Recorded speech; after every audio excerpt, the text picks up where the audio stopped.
Hello everyone, एक बार फिर से आप सभी लोगों का माँ क्लासेज में स्वागत है।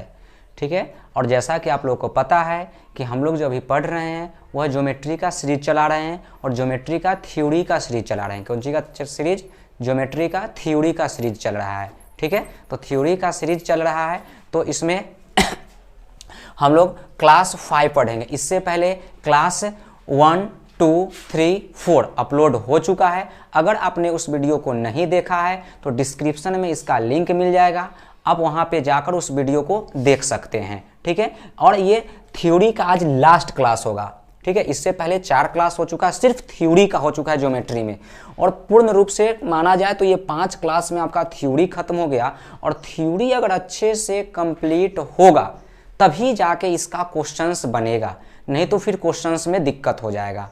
ठीक है, जब हम क्वेश्चंस कराएंगे उस समय आपको बताएंगे कि हाँ ये थ्योरी कहाँ पे कब यूज होता है, कैसे यूज होता है। ठीक है, तो क्लास स्टार्ट करते हैं। ज्योमेट्री का थ्योरी का सेशन चल रहा है और क्लास ये 5 और लास्ट क्लास होगा थ्योरी के लिए। ठीक है, इससे पहले 4 वीडियो अपलोड हो चुका है, जाके आप उसको देख सकते हैं। चलिए क्लास स्टार्ट करते हैं। और क्लास में क्या कहा गया है, फर्स्ट पॉइंट स्टार्ट करते हैं। फर्स्ट में कहा गया है कि जब 2 जीवाएं एक दूसरे को काटती है, क्या कह रहा है कि जब 2 जीवाएं एक दूसरे को काटती हो तो क्या होती है। ध्यान दीजिएगा कि जब 2 जीवाएं एक दूसरे को काटती है तो क्या होती है। तो ध्यान से देखिएगा, मान के चलिए अभी जस्ट पिछले वीडियो में हमने बताया थे जीवा के बारे में, अच्छी तरह से हम पिछला वीडियो में बता चुके हैं, आप उसको देख सकते हैं। मान लीजिए कि ये कोई वृत्त है। ठीक है, 2 जीवा, मान लीजिए कि कोई एक जीवा यह ए बी हो गया और एक और कोई जीवा को ले लीजिए। मान लीजिए कि कोई एक जीवा, हम अगर इसको ऐसे ले लेते हैं तो मान लीजिए कि ये जीवा हो गया सी डी। 2 जीवा, एक ए बी जीवा हो गया और एक सी डी जीवा हो गया। दोनों कहीं ना कहीं कट रहा है, तो कहाँ पे कट रहा है तो इसका नाम मान लीजिए कि हम कुछ दे देते हैं, मान लीजिए हम पी नाम दे दिए। ठीक है, आप कुछ भी नाम दे सकते हैं। तो ए बी सी डी 2 जीवाएं एक दूसरे को काट रही है, तो इस कंडीशन में क्या होता है कि ये जीवाओं का जो कटान बिंदु है ना, इस दोनों के गुणनफल इक्वल होते हैं। कहने का मतलब अगर यहाँ से स्टार्ट करें या यहाँ से कि ए पी, ध्यान से देखिएगा, ए पी इंटू ए पी हो गया, और फिर पी बी, इसी का 2 भाग जो है पी बी, यह इक्वल होता है C P into P D के। ध्यान से देखिए इस बात को, क्या कहा, इस पर क्वेश्चंस हम लोग जब करेंगे तो बहुत सारे क्वेश्चंस आएंगे कि क्या कहा गया कि जब 2 जीवाएं एक दूसरे को काटती है। अब देखिए यहाँ पे एक और चीज बताएंगे अभी कि ये दोनों जीवा तो अंतः काट दिया। कहाँ पे काटा तो अंतः काट रही है। ठीक है ना, कि अंतः काटे, कि जब 2 जीवा एक दूसरे को अंदर में काट रही है, तो अंदर में काट रही है, एक जीवा सी डी हो गया, एक जीवा ए बी हो गया। तो उस कंडीशन में A P into P B, देखिए A P into P B equal होगा C P into P D. आप इधर से भी चल सकते हैं, कोई दिक्कत नहीं है। आई होप कि ये समझ में आ गया होगा।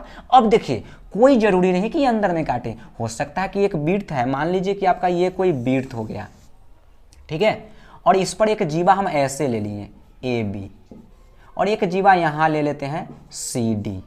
तो जब इसको हम आगे की तरफ बढ़ाएंगे और इसको भी आगे की तरफ बढ़ाएंगे तो देखिएगा कि दोनों कहीं ना कहीं जाके कटेगा। देख लीजिए पी पर जाके कट रहा है ना, बात समझ में आ रही है कि एक जीवा हो गया ए बी और एक हो गया सी डी। अब ए बी को हम आगे बढ़ा दिए कहाँ तक, पी तक, सी डी को भी आगे बढ़ा दिए पी तक, दोनों कहीं ना कहीं जाके कट गया। तो इस कंडीशन में भी यही रूल लगेगा कि यहां भी यही बातें होगी कि क्या बातें होगा कि पी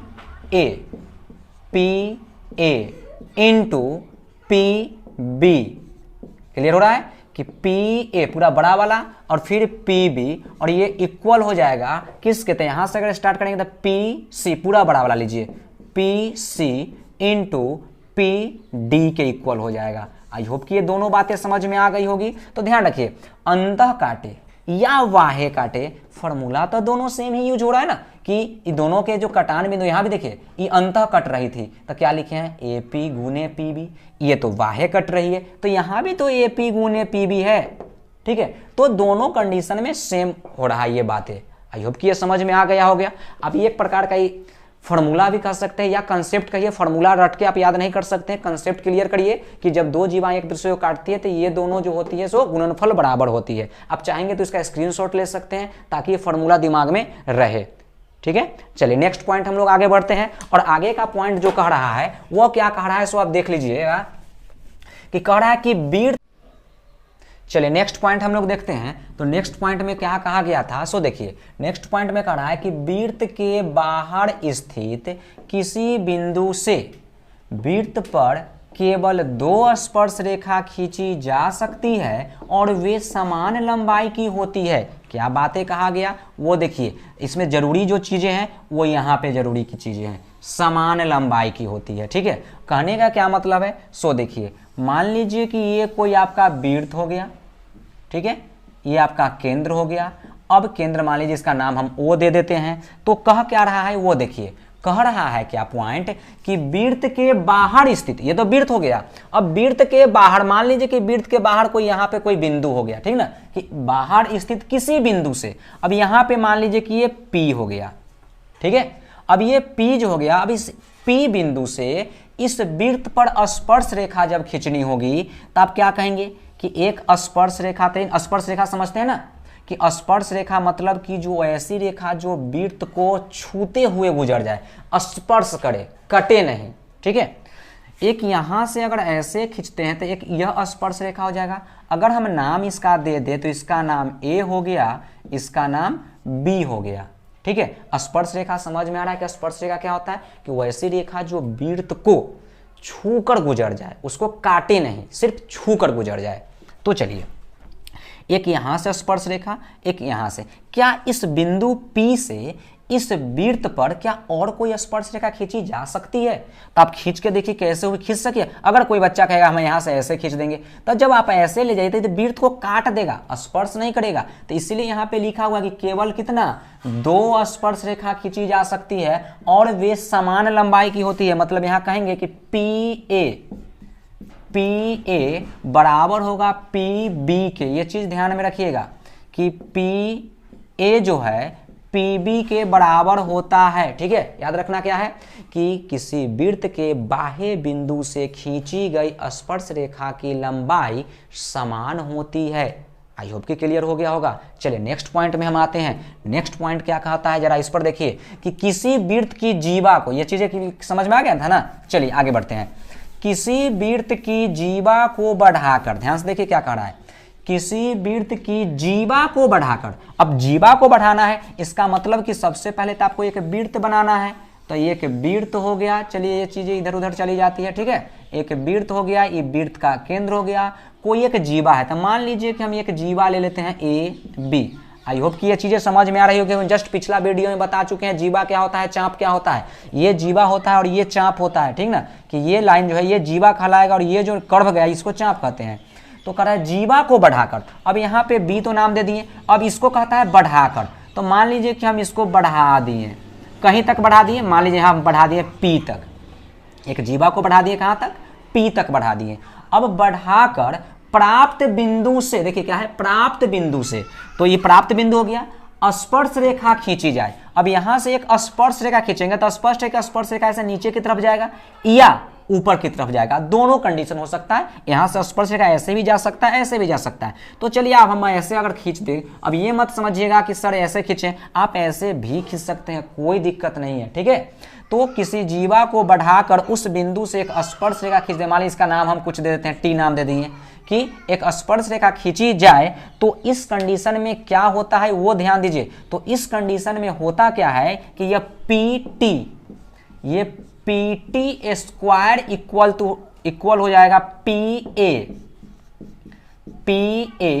इंटू PB। क्या हो जाएगा, PA इंटू PV हो जाता है। ध्यान रखिएगा ये चीजें कि जीवा को बढ़ाकर कहीं किसी बिंदु से इस वृत्त पर अगर स्पर्श रेखा खींच दी जाती है तो ये जो PT स्पर्श रेखा हो गई, तो PT स्क्वायर बराबर होता है PA इंटू PV होता है। ये भी एक फॉर्मूला है, इसको भी आप चाहेंगे तो स्क्रीनशॉट करके रख सकते हैं, काम देगा बहुत सारी बातें। ठीक है, और आप चाहेंगे तो ये जो क्लास 5 है, इससे पहले क्लास 1, 2, 3, 4 आ चुका है और हर एक चीज में हमने पॉइंट बाय पॉइंट ऐसे लिख दिया था। आप चाहेंगे तो उस पॉइंट को कॉपी पर नोट करके एक अच्छे से थ्योरी तैयार कर सकते हैं ज्योमेट्री का। पूरा एक जगह कलेक्शन हो जाएगा और उसको कभी भी घर पे बैठ के या कहीं भी आप उसको एक बार पढ़ लीजिएगा ना, बेहतर तरीके से याद हो जाएगा। ठीक है, आई होप कि ये चीज़ें समझ में आ रही होगी। अगर सेशन पसंद आ रहा होगा तो वीडियो को शेयर कर दीजिएगा, लाइक कर दीजिएगा। जो व्यक्ति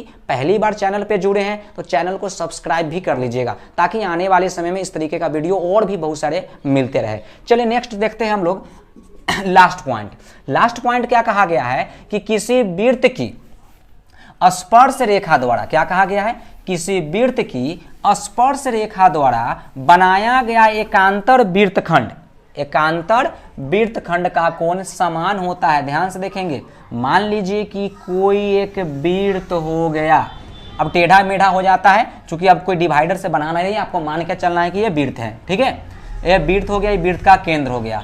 तो वृत्त देखिए, किसी वृत्त की स्पर्श रेखा द्वारा, अब हम यहाँ से एक स्पर्श रेखा खींच देते हैं। देखिए यहाँ पे स्पर्श किया, मान लीजिए इसको कुछ मान लेते हैं कि P नाम दे दिए। ठीक है, ये रेखाखंड था, इस रेखाखंड का नाम अगर AB रेखाखंड का नाम दे दिए। ध्यान दीजिए कहना क्या चाह रहा है इस पर। ठीक है, सबसे जरूरी चीजें यह है कि किसी वृत्त की स्पर्श रेखा द्वारा बनाया एकांतर वृत्तखंड, अगर मान के चले यहाँ से हमें कोई ट्रायंगल इस प्रकार का ले ले, कोई जरूरी नहीं कि वृत्त के केंद्र से होकर गुजरे, या हो सकता है कि केंद्र से भी गुजर सकता है। ठीक है, यह हो गया। अब इसका नाम मान के चलिए कुछ दे देते हैं, C दे देते हैं और इसका नाम D दे देते हैं। ठीक है, तो इस कंडीशन में क्या होता है वो चीजें ध्यान रखिए। तो इस कंडीशन में जो होता है एकांतर खंड, कहने का मतलब क्या होता है एकांतर वृत्तखंड, कि यहाँ जो देखिएगा, ध्यान से देखिएगा, ये जो कोण बना, ये पूरा ये जो कोण बनता है इस कोण के बराबर होता है। उसी प्रकार से यहाँ देखिएगा, ये जो एंगल बनेगा ये पूरा इसके बराबर होगा। अगर हम नाम लिखना चाहेंगे तो इस एंगल का नाम क्या होगा, APC, ऐसे जाइएगा ना, तब एंगल APC और APC बराबर होगा यहाँ पे। तो यहाँ तक डायरेक्ट आप D भी लिख सकते हैं, उससे कोई दिक्कत नहीं, लेकिन पूरा नाम अगर लिखिएगा तो कौन है, देखिए डायरेक्ट कोई बच्चा D लिख देगा, या कोई क्या कहेगा CDP, कौन CDP, या कोई कहेगा PDC, दोनों एक ही चीजें है। ठीक है, तो ये दोनों बराबर होगा, उसी प्रकार से ये दोनों भी तो बराबर होगा। तो इसका नाम हम लिखेंगे तो क्या लिखेंगे, BPD, तो एंगल BPD इक्वल होगा किसके, यहाँ पे C के। अब कौन C लिखिए, या ये आपकी मर्जी, जैसे लिखना है C लिखे या PCD लिख दीजिए, एंगल PCD लिख दीजिए।